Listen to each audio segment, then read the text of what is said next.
Coming here, and thanks Jason for inviting me. I met Jason in Stanford workshop maybe last year. Told you to organize that, and it just opened the door for me to come out here. I was here maybe 10 or 15 years ago and gave a talk. But Boulder is what a fabulous town. It's much like Davis. CU is much like Davis too. 32,000, I think I read somewhere in there. Boulder minus the pepper spray. No, just kidding. Anyway, anyway, they're great college towns and great universities. Anyway, I'm thrilled to be here. Look, what I'm going to do, I'm going to give a brief overview of biodemography. That's what I do. And also sort of overarching concept here is the interdisciplinary aspect. I mean, biodemography is biology and demography and sociology and so forth. And then the way I've organized this is to walk through 10 or 11, I call specific discoveries in biodemography that's emerged from our project. And so some of these, I don't believe, would have been, the questions wouldn't have been asked were biology and demography not brought together. So some of them would have been, but maybe some of them wouldn't have been. So here we are, just a background. To set the stage here, I see three big questions in science. I saw this outline once. What's the nature and origin of the universe? Now there's a big one for you. But anyway, what's the nature and origin of life? And what's the nature and origin of humankind? Now, there's a famous gerontologist, George Sacher, that published a paper in the late 70s where he talked about the three questions of the human finitude. And that is, it all maps into aging, but really these are different domains. Why do we live as long as we do? This is an evolutionary question, lifespan.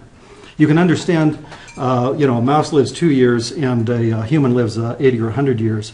But you can study the mouse, forever and still not come up with the answer to the question why it lives as long as it does. There's aging similarities, but the evolution of a lifespan is a different concept. Anyway, the second question is why do we age? And then a third question of this finitude concept is why do we die? And so all these map back into these big questions of humankind and origin of life. Okay? Now, I get asked this a lot. What do insects, but more generally model organisms, tell us about human mortality and aging? So there's typical models up there from yeast to C. elegans. Tom Johnson's here, works on this, and Drosophila. I work in the Medfly mice, zebrafish, and the rhesus monkey. But I say that it should be reframed as what can insects, that is model organisms, tell us about general principles of mortality and aging. So we have principles of genetics and heredity that apply to flies just like they do to humans. That's why we study flies.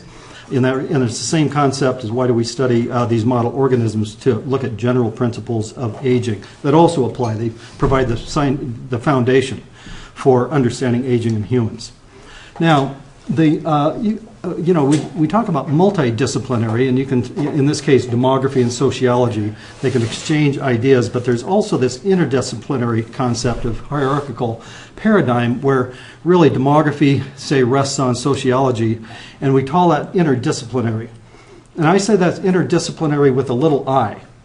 But when you take this down to molecular and all the entire span from molecular biology, genetics, and so forth to demography, it's what I call interdisciplinary with a big I. This is a huge challenge because you come from, say, in sociology versus molecular biology or biology in general.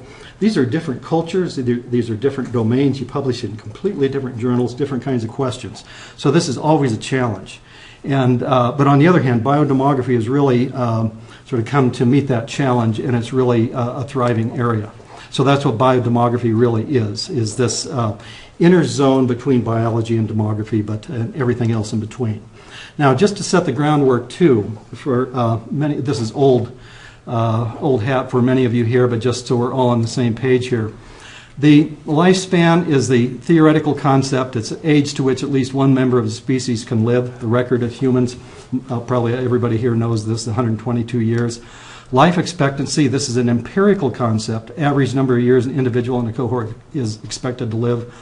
U.S. men, it's about 75 years. U.S. women, about 80 years right now.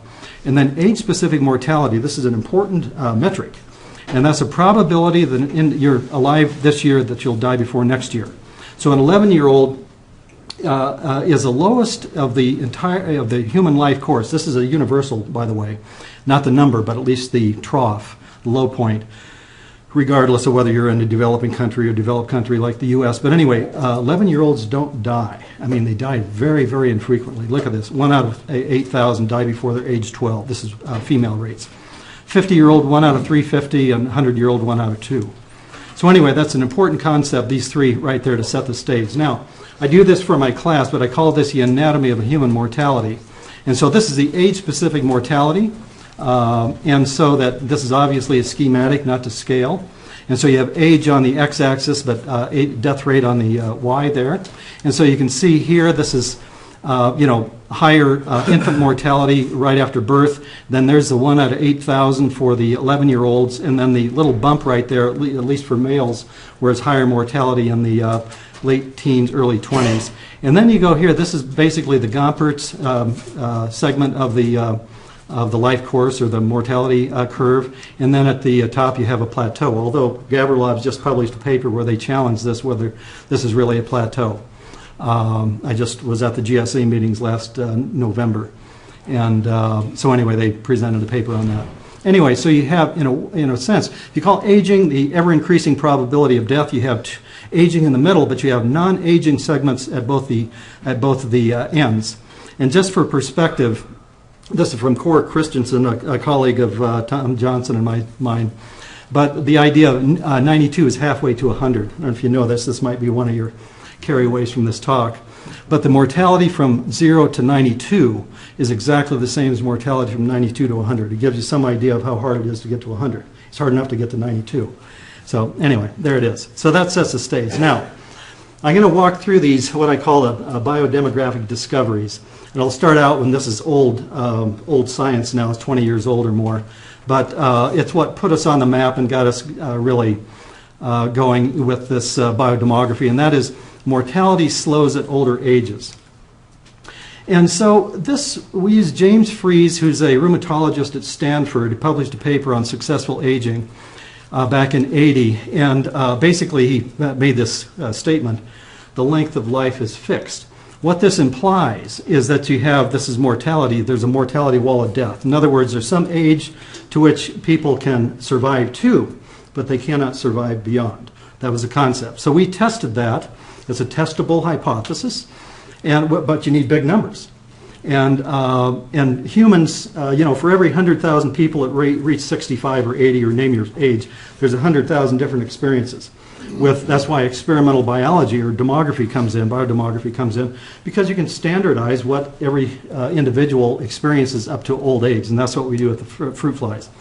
So we use a fruit fly, and the Medfly rather, is because I had a former student who was a director of this facility. This is a General Motors equivalent of Medfly production. They rear 5 tons of flies a week. They changed species now, but anyway, still that big a production. And so in other words, you can get huge numbers for life tables. And so you can peer in what Jim Vappell talks about, peer into the far reaches of the actuarial universe. It's like the Hubble telescope of the actuarial world. And so that we published this, it came out in, 92, slowing mortality at older ages in large Medfly cohorts. And so here's the results right in here. Now look, and so there it is, N of 1.2 million. So when you have 90% dead, you still have 100,000. And these are big numbers, 99%, you still have 1,000. Now the death rate on the left and the age on the x-axis. And if we had small numbers, this is what people see. This thing doesn't work on that screen, but that is laser pointed. But anyway, basically that it looked like it was just going straight through the ceiling, and that is that there's a wall of death. But when you have big numbers, then you have large enough numbers to measure this out to the extreme ages. And that's what we found. That is the slowing. So the details don't matter so much, but it's basically that it didn't keep increasing. That was the basic discovery here. And so this came out, New York Times covered it. I was on CNN. Tom Johnson actually commented on that CNN. I had met Tom at the time. And they wrote up, a little piece on News and Review and Science and so forth, okay? Okay, discovery number 2. Females do not always live longer than males. This is, many people have thought and still think that this is a universal law of nature that women, that is females, live longer than men. By the way, women do across the world live longer than men, but I would argue it doesn't. It's not because of a universal principle. It's because of particulars of humans and so forth. But look, there's a gender gap historically. That is the difference between life expectancy of U.S. Men and women. And so back in the 40s, it was about a 5-year advantage for women. It peaked about the 70, 79, somewhere in there, up to 7 or 8 years difference between life expectancy. And now it's converging back. It's around 5 years now, 75 versus 80. But once, look at this. I mean, so that with our fruit flies, people would ask, which one lives longer, females or males? And here's the problem, or the basically the science here. And that is, here's the Medfly. So again, these are big numbers, 100,000. You have age-specific mortality on the left and age on the x-axis. And you see that males' mortality is higher than females when you have full diet. So the male is higher than females. You change the diet and you change the trajectory. Now, females are higher mortality when they're young, but then you have a crossover at about 2 weeks, and then they're lower. So anyway, there's that. And so then you sterilize them and feed them full diet or whatever, and now you get males, you get a completely different pattern. So that you cannot make this universal statement that males or females live longer. It's always conditional, it's context specific. So basically the conclusions, it's impossible to predict the sign and magnitude of the sex mortality differential in medflies, and more generally, the mortality response of males and females will always differ in identical environments. In other words, it's context specific. And I think this is more general than people would acknowledge. They're always looking for this, which lives longer, males or females. Okay, discovery number 3. Dr. Tom Johnson before I came out here, and I decided to put these in future therapy. Young replacement ovaries can rejuvenate older females. Now, I came into this, where I'm headed here is we did transplants of young ovaries into old mice. I didn't know that this was viewed as really strange. There's a chapter in one of the books on aging called The Gland Grafters. If everybody read that Gland Grafters chapter. But anyway, this comes back, look at this. This is in the New York Times, 1920. Isn't that great? America was the first in gland grafting. Boy, that's a headline. Okay. Anyway, where are we here? So they operated upon himself. And so there it is. The development of senility can be retarded and longevity probably increased by hormones administered by gland implantation. Okay. So they were doing this back in the 20s and so around the world, actually, and France is where it started. Here's another one in 1927. So many of my patients explain the fear that there's monkey glands, so they were transplanting monkey glands, grafted onto their own lives, would likely become influenced by animal instincts. This is most preposterous absurdity. Yeah, right. Well, that's not true. There was a movie on that. Anyways, now, I don't know if you saw Ron Snyder, but anyway, it's hilarious. He's doing the mating dance with a goat there or something. But anyway, so there's one more thing I can assure you of today. When the time comes, I too intend to be grafted. And then, of course, you can go to the Kiwanis Club meeting. But anyway. So, but here's what we, oh yeah, there's a monkey gland cocktail as well. If you want to check out your bartenders here in Boulder and see if they know that drink. But here's our study, and that is that I didn't have funding for this. We used it from fruit fly money, but we overectomized. I found, we're hooked up with a colleague in animal science at Davis who had a former student and then a postdoc who'd actually done ovarian transplants in a transgenic context. But anyway, what do I have here? Too much. So that we overectomized, or she did, overectomized all the mice except for the very bottom one where it's intact, still has an ovary, and then at 5, 8, and 11 months put in new ovaries. Okay? There's the operation. And see, what I couldn't understand is why people hadn't done this before. Now I know because of that It's like they didn't want to be known as the mad scientists, I guess. But, you know, reproduction is the cardinal function of life. And I don't believe you can understand aging without understanding reproduction. And so I just felt we had to run these studies. Anyway, so there it is. Our first paper came out in '03, I think it was. Age of ovary determines remaining life expectancy. It came out in Aging Cell. Here's the result. This is days beyond 11 months. So the 11-month transplant was the one that we really found the big difference. And so there it is right in there. The new ovaries, we found a major increase in longevity if they received new ovaries. Here's another one. We repeated that a number of years later. And so that we had this between the one on the left there, the cycling, intact, sterile is what it means there. Anyway, then we had a 26% increase from between these two if they were not cycling but intact and so forth, okay? Then when we were doing these studies, this paper came out. It was a young woman entered menopause, entered early menopause after her ovaries were removed. She was sick. They froze the ovaries, but then they reimplanted them, and she had her menstrual period. What struck us is that they were focusing on the cycling and the menstrual period and fertility and so forth, but what we thought they didn't realize that this would also increase her longevity. Anyway, we published this. Also, notice this paper, we have cardioprotective influence, so we had 4 papers that come out of this. Age of ovary determines remaining expectation of life.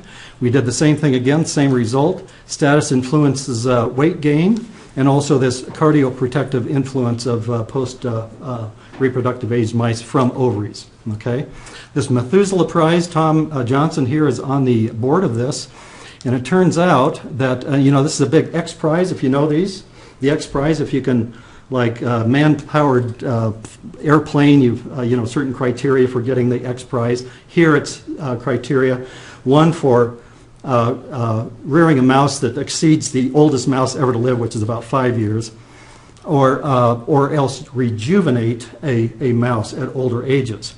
And you notice here the contributions is about 7 times more for the rejuvenation than for the longevity prize, but it's a major pot there, 3.6 million. So we think we actually have a shot at that. So there's a Methuselah Prize. So there'd be an intervention out here. This would be something like what we did, and there would be the payoff right there. So, okay, but that would be the Rejuvenation Prize. Okay, okay, next one. Discovery 4, what I call life table identity. Time to death equals age structure in stationary populations. I posed this to the students at breakfast this morning. Nobody could solve it. But here's the idea. You capture, okay, you have let's say an individual, in this case flies. The problem here, you cannot age flies. You can't age a lot of animals out there. Unlike humans, you can look at their birth certificate and know their age. This is a problem in ecology, is that it's very difficult to tell age. So you have a birth of a fly out there, it emerges from its pupae, and then it kind of does its thing, and then you capture it, okay?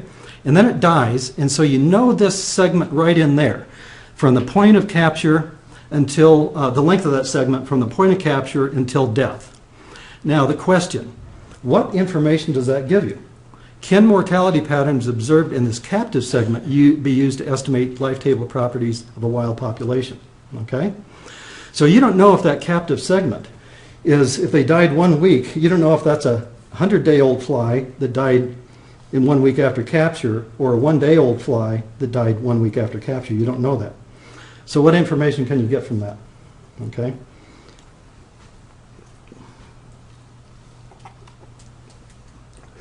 I talked to Jim Vopel and Anatoly Yashin, who's a mathematician, and they said, oh, it's going to take really heavy mathematics, and I don't have time to do that right now.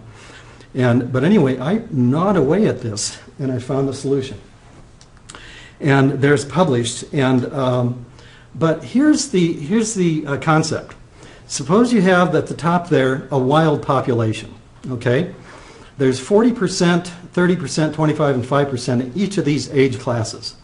Now, you capture these, and they go into this box that you don't know. It's all mixed ages, and now they start dying, okay? So you're going to observe the death rate. So you can see through that box, but I'm going to show you what goes on here. And that is, in this one right here, see that? you have some deaths the first day after capture. Let's look at that again. See where they came from? Every one of those age classes dies right there. And they all die, and they're all dead flies. And there they are. Okay, we have that number the first day after capture. Now we're going to go the next day, and come on, there we go. And the next day you observe that number of flies dying. But they're all in that black box, and you don't know what's going on except flies are dying. And then you do the same thing. They age forward the next day, and so forth. You get the idea. Okay, now we're down to our last fly. Okay. Now, there's your observed death distribution from that black box. You had no idea what the ages were when you captured them. So here's the thing. Look at that. There's your death and so forth. So that what you did here is that the 40%, 30%, 25%, and 5% exactly matches that. That's the identity. And that, life tables have been around for 150 years or whatever. That had not been discovered. And the reason it hadn't, nobody had asked the question. You always know age structure. And so here you come in biodemography and say, I have a problem. Let's see if we can find a solution. And now we have that identity. And so there's the identity, is that I call dx, which would be the fraction dead in the, you call it post-capture age, equals the age, you know that notation if you've taken demography here from Rick Rogers or whomever. But anyway, that's the age fraction of the population, age x is cx. So that's the identity. It's very, very simple. It's no higher level mathematics. And Jim Bappel actually re-derived that, and he called it Carey's equality. At least I get credit for having discovered that. He knew that. So anyway, to his great credit. Okay. So here's another one. Discovery number 5. I call it demographic moneyball. Early MVP in the NBA is a biomarker for exceptionally long career. I talked to Rick Rogers on this. We had a great conversation. He's published on sports demography. We downloaded the entire data set. It's the only one available for the NBA. And so you think of a career as the birth of a life course, right? The birth at drafting and death at the end of the last contract. And then you can, have metrics in between, number of points scored and that sort of thing. So here's the idea. I guess this guy plays for the Nuggets, is that it? Andre Miller. Anybody know the basketball team here? Okay. Anyway, so here's the idea here. You have a pro career. So he's born, and then he has a pro career for some time, and then he has a color-coded, the color coding would be each year in the NBA, and it's high, medium, low kind of color coding for the number of points scored. Now, you create what I do this for our reproduction, but I did it for this event history chart, basically. So that each horizontal line is a player career. There's 5,000 here, by the way, have played in the NBA. And that you rank order them from the shortest to the longest, and what emerges is a survival curve, which you see there. But by color coding the number of points scored each season, each segment of the life course, the career, you have, then you captured the individual level data. Anybody's interested in how to graph this on Excel, it's easy. But anyway, it's a conditional formatting and all that. But anyway, there it is. And so there's the entire NBA survivorship, and color-coded by, high, medium, low scores. So you can see the, what do I call it, 1 and out, 32%. Promising players cut short. Whoops. Solid players right in the middle there. That I call sort of the career sweet spot down there at the very bottom of the very long-lived players, the stars and superstars. Now here's was my result. It's a little bit contrived from my discovery concept, but I saw that the MVPs, all those stars there, are the years at which the player received an MVP.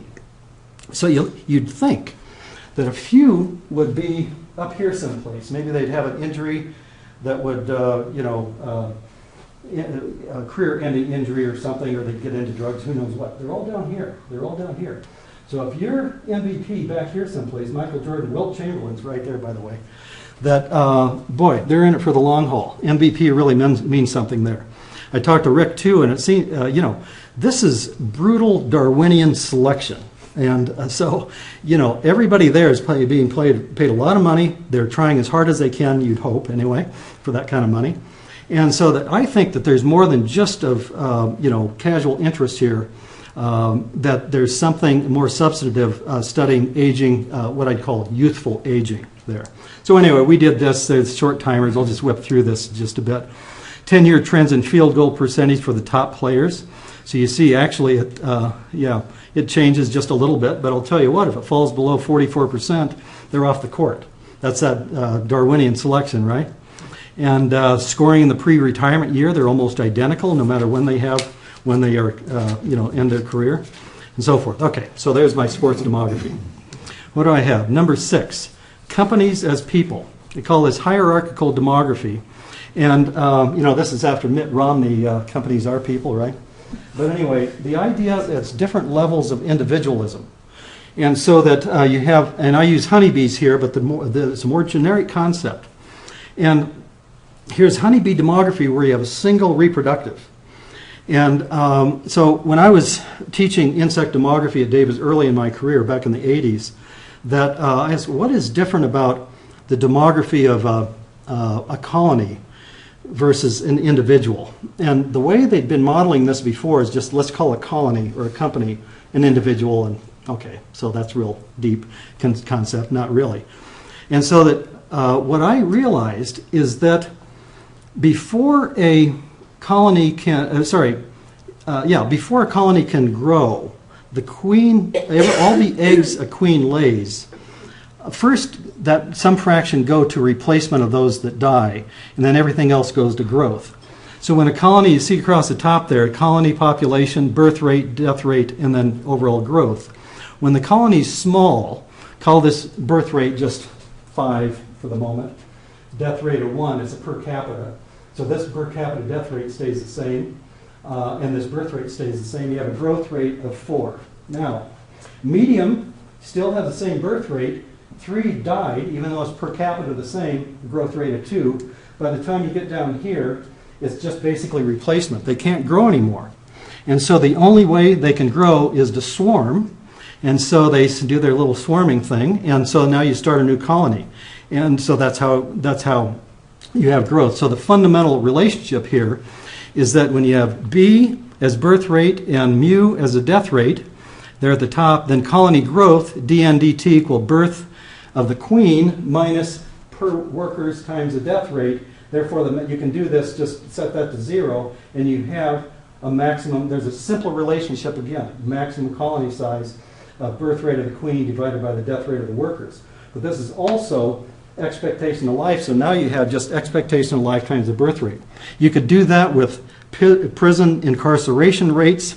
This is a birth rate, the entry rate versus the death rate. It would be or lifespan would be the sentencing and so forth. There's all sorts of, I think, company level, sort of company demography here. It turns out that the estimates there are very, very close. Queens lay about 1,000 eggs per day. Workers live about 50 days. That's roughly what a bee colony is maximum, 30 to 50,000. So it's not just theory as in hand waving. The numbers actually pan out. Here's number 7. Longevity extension is self-reinforcing. So what I found here in entomology, and that the social animals and insects live longer than non-social. And why would this be? Well, first off, short lifespan and sociality are really inconsistent. They don't work together. But you have as an evolution of sociality, you start out with solitary, and here it's sort of intermediate, but the point is you have single females depositing an egg on top of, say, a caterpillar that they stuff in a cell here. Then the next level here, emergence of parental care, and the females are feeding their young just like little birds here. Okay? Now, the point here in this whole evolution, there's 13 different stages that have been characterized in the evolution of wasps in the literature, is that the life of the females are prolonged to overlap with the offspring. These just die, the offspring emerge, and they never overlap the generations. But at some point here, You have the mothers alive with the offspring. And there you have incipient sociality. Now you set the stage. You set the stage for, evolving greater sociality, which in turn evolves conditions which promote greater survivorship, which in turn create conditions for greater sociality and so forth. So you get a self-perpetuating system. Main point, as I said, extended longevity is a precondition for the evolution of incipient sociality. Sociality in turn creates conditions for the evolution of further extensions in longevity. So in other words, it's mutually reinforcing. Okay? That's how you get for ant queens that live 25 years.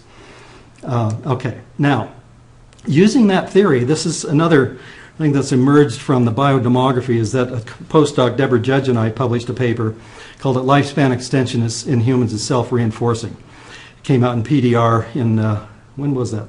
Anyway, 2001, I think. And anyway, the idea here is that you start someplace, increased child survival. So once you have increased numbers of children, then you don't need 10 kids to run the farm or whatever. You can reduce it to 8. Anyway, once you have a greater survivorship. Reduced numbers sought. This then means you have healthier parents. You know, for a woman to have 10 and 12 kids, by the way, they lose their teeth. This is one child, one tooth. This is a German saying. I mean, this is really demanding. And it's not a surprise to anybody, I'm sure. But I mean, to have 10 kids or 12 kids versus 1 or 2 kids, it's a huge difference here. So once you reduce the number of kids you have, then the parents are healthier, the woman in particular, and the grandparents as well. Then this leads, because they're healthier, they have healthier children, but healthier children can, feed back to the healthier, longer-lived parents and grandparents, and then you repeat. So that's the cycle, basically, is that the concept, anyway, of self-reinforcing longevity extension in humans. When we were writing this paper came out on the idea of healthy, the countries that were richest had the best health. That's no surprise in some level. But they pointed out that the arrow also goes in the other direction. That is, they're healthy because they're productive. You can be productive if you're healthy and so forth. That feeds back. You're healthy because you're healthy because you're rich because you're healthy, and you're healthy because you're rich. That sort of thing. So anyway, it increases productivity, teaching and learning and education when you have your health, and investment in physical capital. That's the idea here. So the long life expectancy may be the fundamental force that creates a demand for education and encourages the domestic savings that is a key determinant of economic health. This is Bloom and Canning. Okay. Number 8, some cavemen were predictably very long-lived. Okay. I sort of made this up for this talk, but I mean at least that. But anyway, so look, we did this paper, wrote this paper also, Deborah Judge, a postdoc, post-reproductive life predicted by primate patterns. The long and short, so the question, what is the evolved lifespan of humans if they were considered simply as the primate species with given body and brain mass? So we did a regression. Details don't matter so much here, but it's, what is it, lifespan? These are observed lifespans of extant primates, right? And lifespan on one axis on the Y and body size on the other. And we did the same thing with brain size. It has to be brain corrected. But anyway, you get this regression.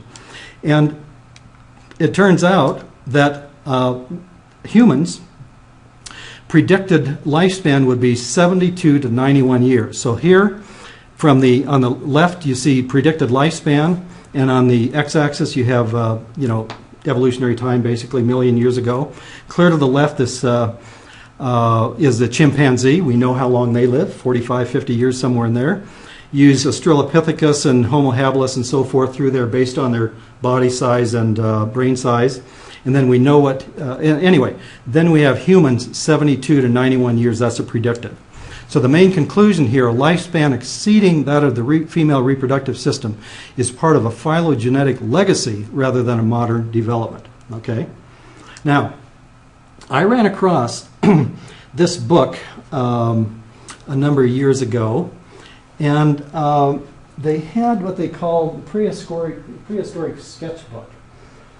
And this is in this book right in here, and it was basically a portrait, a cave person in that cave community sketching portraits of the people in that community.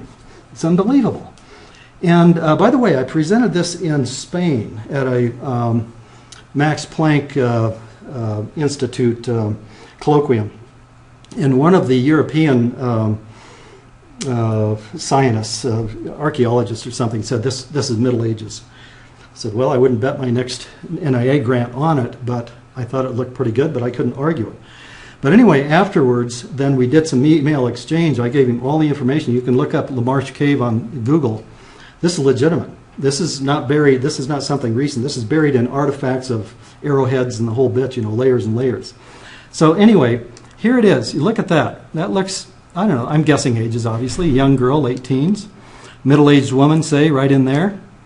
Okay, there's a man probably in his early to mid-50s right in there. Now you get that. Man in his mid to late 60s, and in particular right here. This is not just a man that's been out, looks 80 years old because he's been wrestling, what do they wrestle with out there, woolly mammoths or something. This is old because you have sarcopenia and, this is balding and so forth, is that this is a very old man. And so anyway, that's obviously sort of anecdotal and so forth, but I just think that there were some individuals that, and this would give some credence to that, some individuals that lived a very long time in many, many years ago. Okay, I just have a few more here. Discovery 9, a biomarker of health in fruit flies. This is good. Health span, by the way, in biodemography, gerontologists generally looked at, a little bit less so now, they're getting the health span some, but death was the endpoint of interest. But in fact, health span, there's many different endpoints here, the loss of function and that sort of thing. So finding a biomarker of health in fruit flies is a good thing because then you can bring experimental methods to bear on questions about health span and so forth. Here's my colleague from Greece that I work with who discovered this when we started looking at individuals throughout their lives. You go to the animal behavior literature, they just look at sort of bird feeding and spider web spinning and that sort of thing, but they don't look at behavior as it changes throughout life. Not just frequency of behavior, but there's new behaviors emerge. So here's a normal medfly. Here's a supine medfly. We discovered this. It's not dying. It's simply upside down. It's not rest there, but it's in that condition for a while, and then it rights itself. And so that there is a dichotomy. This is not a healthy fly. And so anyway, there's a dead fly, just for perspective. So anyway, but here's its event history charts again. Where we have 200 flies there. And each horizontal line is a fly and rank ordered as usual. And the segments color-coded according to supine behavior.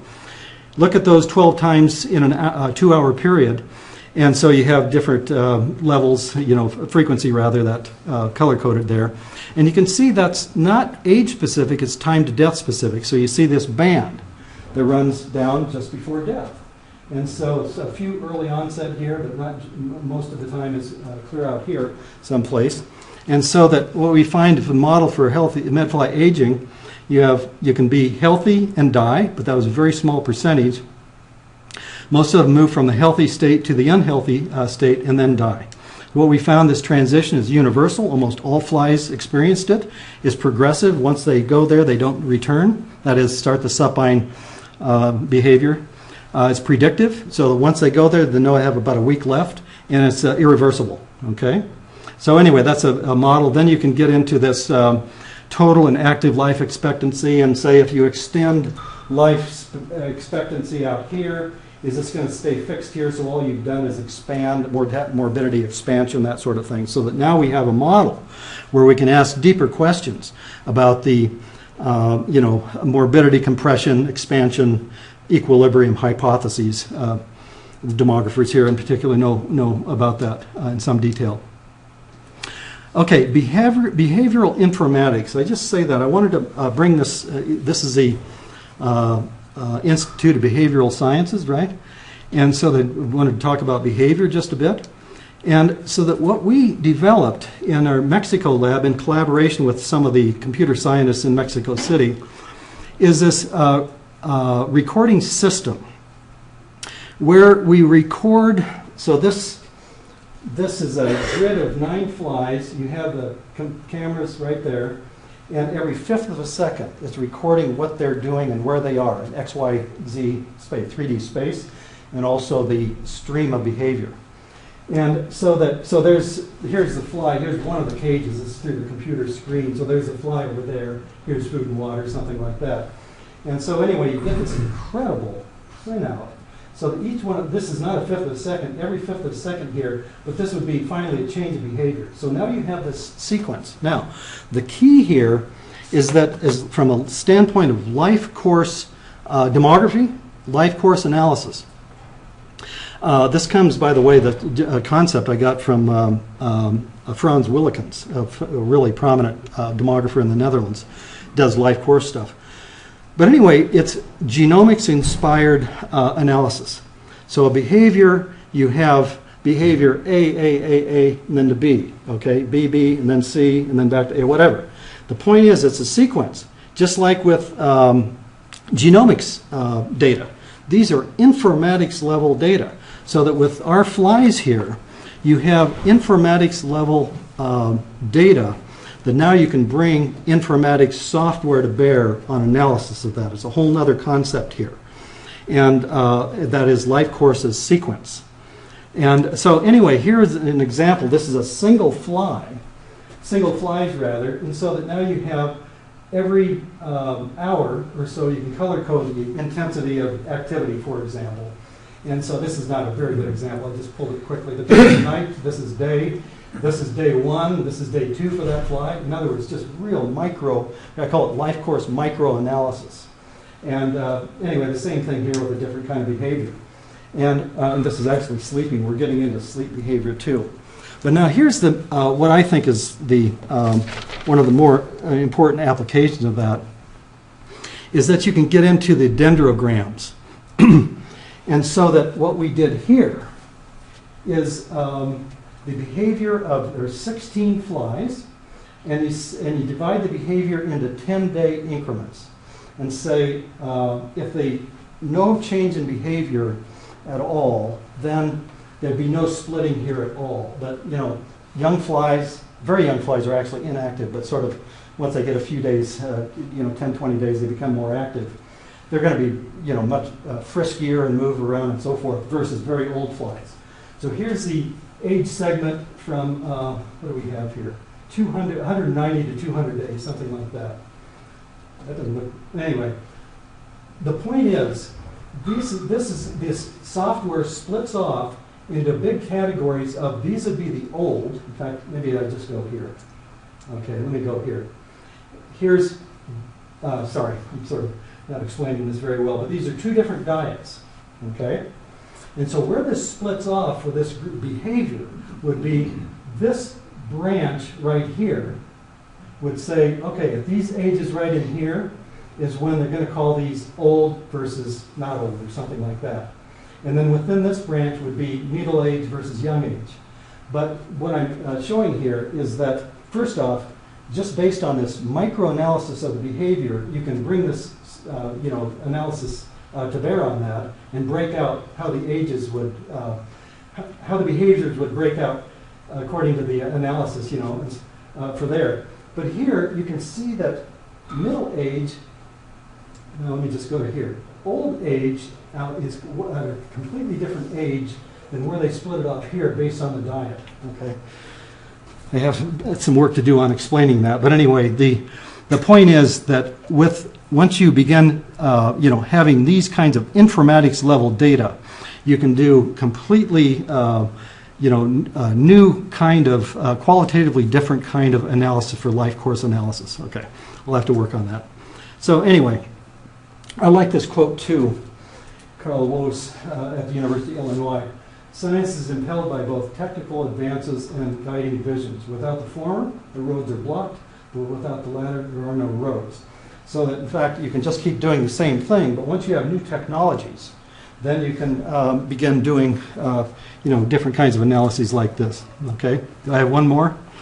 Okay, I'm going to go through this. I want to burn through this pretty fast. This idea that birds live long because they can escape predators, this is a bunch of baloney. I don't buy that at all.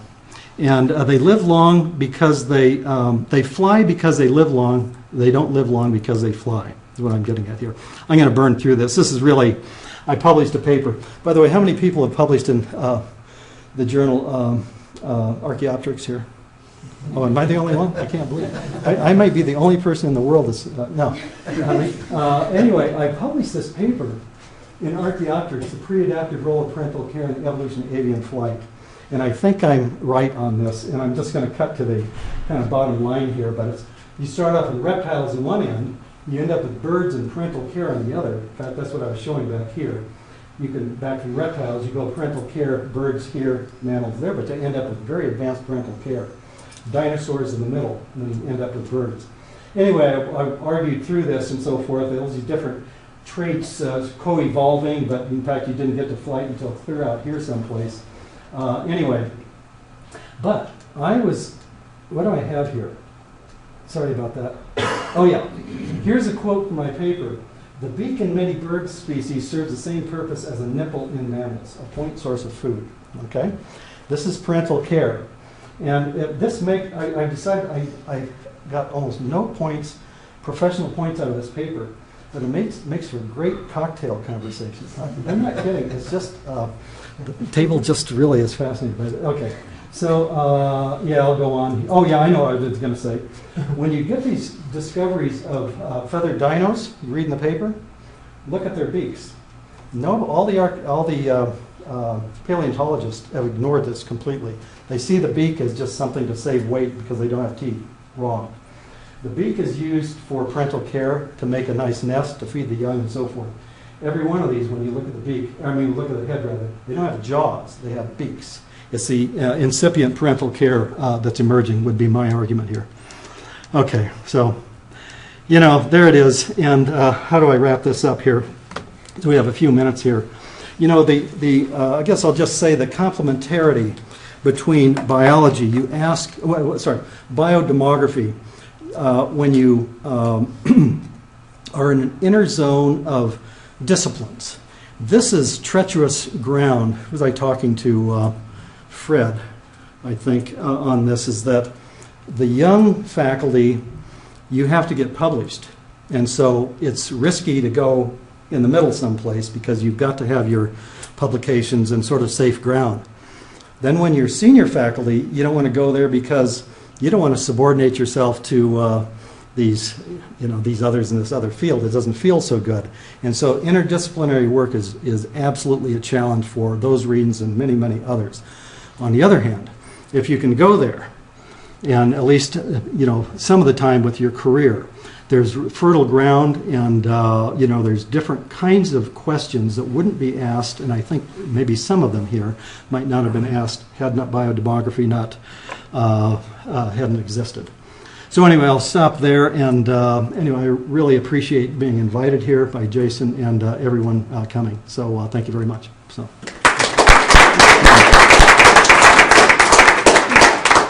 We have about 10 minutes for questions. Just open up to anybody who has any questions for Jim.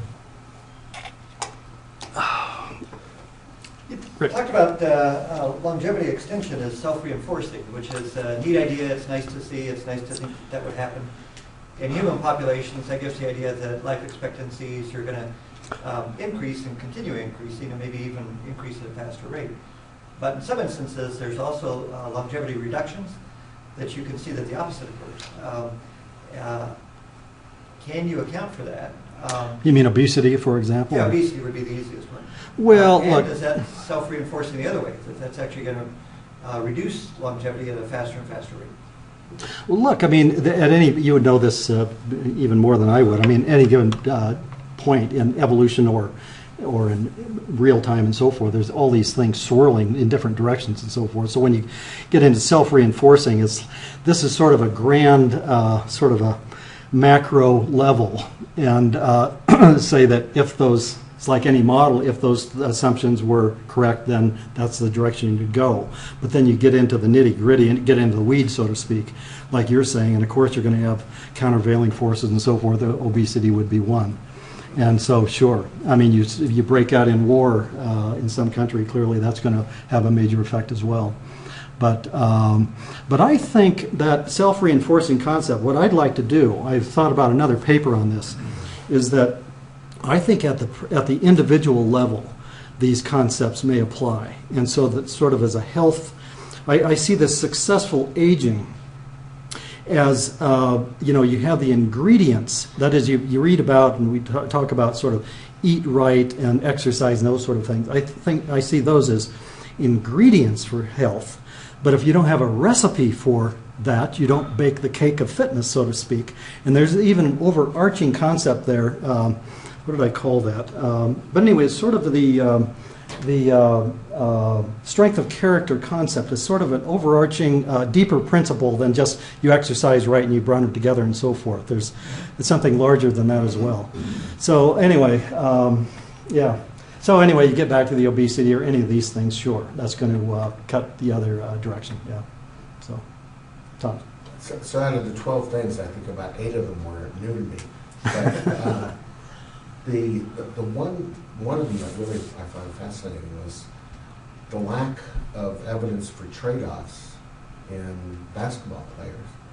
I mean, it looks like there's a continual variation of pro basketball high behavior, and there's no evidence for, as you pointed out, but between how many points they score and how long they are, or how long they play. But is there anything that's been traded off? Well, I don't know about trade-off, but it's predictive. You looked at that, what I call the sweet spot there, and really, that first 2 years, and you have LeBron James and these types, boy, this really says a lot, and especially MVP. So there is, I don't know what you're calling the trade-off there, but it's certainly predictive. I mean, there's a few up above where, look, you start at the top where these are bench sitters, it looks like. They're, one and out and so forth. But you go down all the way to that bottom for the long-lived ones. And they really, early in their career, they were scoring big time. But also, this is, you have the scorers and you have the rebounders and so forth. So just one metric here isn't going to say it all, too.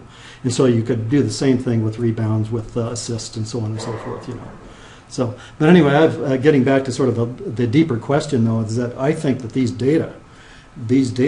are, I was talking to Rick about this, is there any other place of life where they don't record, they have the metrics like sports?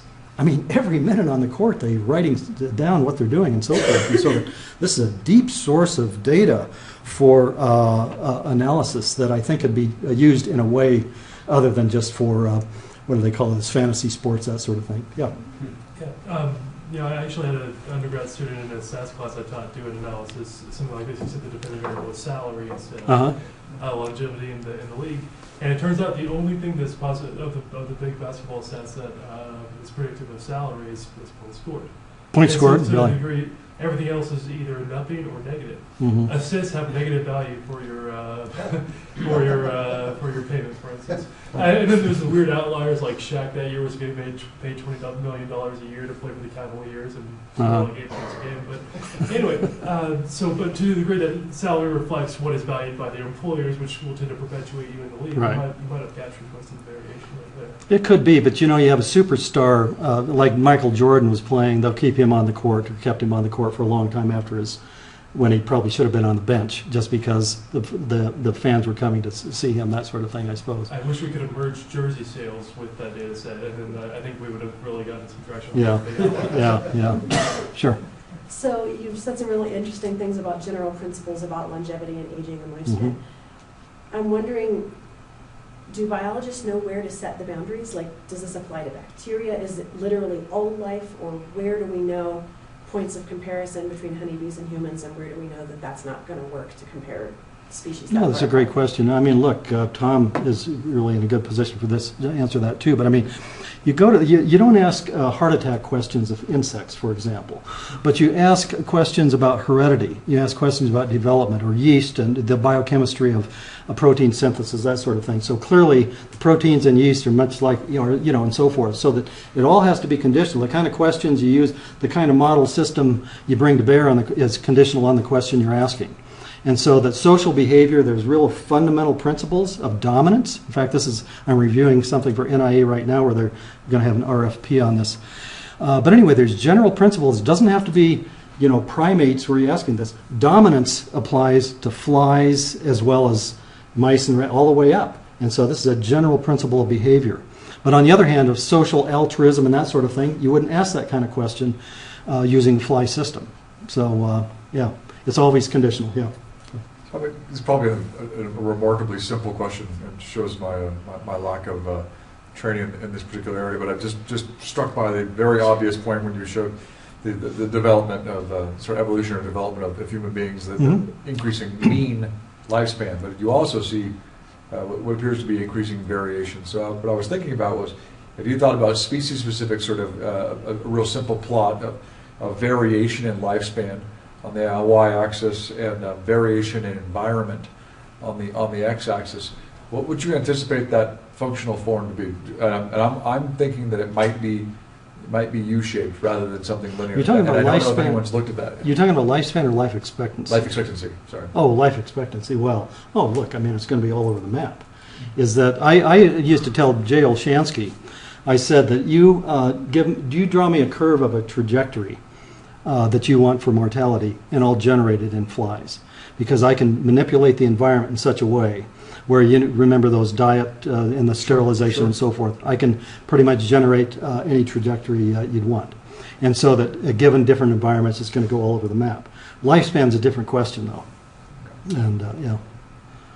And then, so how would you see that, to answer that question with respect to lifespan? And so the question is, if you wanted to plot sort of variation in life expectancy as a function of variation in environment, do you see a nice, clean, linear association, or do you just see? I'm probably not going to give you a good answer on that. Okay. I just don't. This is a really good question. I can't quite wrap my head around what it would be. Okay. So I'm not. Yeah, I might have to follow that up. Yeah, good question though. I don't want to keep people over here. Yeah. So. Are there any more questions?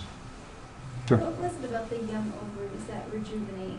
This is a great question. Ask Tom Johnson on that. No, honestly, not because but the mechanism. Look, it's like, okay, we're going to have ovarian therapy. What are the guys going to do? No, you want to look at mechanism. And so I think that, and people say, it must be hormones or something. But they've done so much with hormones. I think there's something deeper there. I think there's something really primordial there. And that's yet to be discovered. And that's why I think this ovarian transplant, I have some ideas on follow-up experiments here, proof of principle, and then really get the molecular types involved in this so you identify the principle or the mechanism. What about the number of eggs that are left in it? Like Well, potential but for future reproduction. No, sure, you have fresh ovaries, and now there's something about the ovaries but it's number of eggs, but then you say, okay, what signals are being elicited, what are the signals from this ovary full of eggs and so forth. And so that's the key here, to be able to identify that. But there's something important going on there. And so, yeah. Thank you very much. Yeah, okay, thanks very much. Yeah,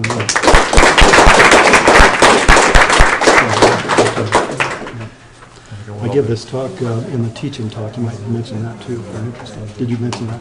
At 3 o'clock? By the way, you guys, at 3 o'clock today in the Atlas building, Jim's going to give a great overview.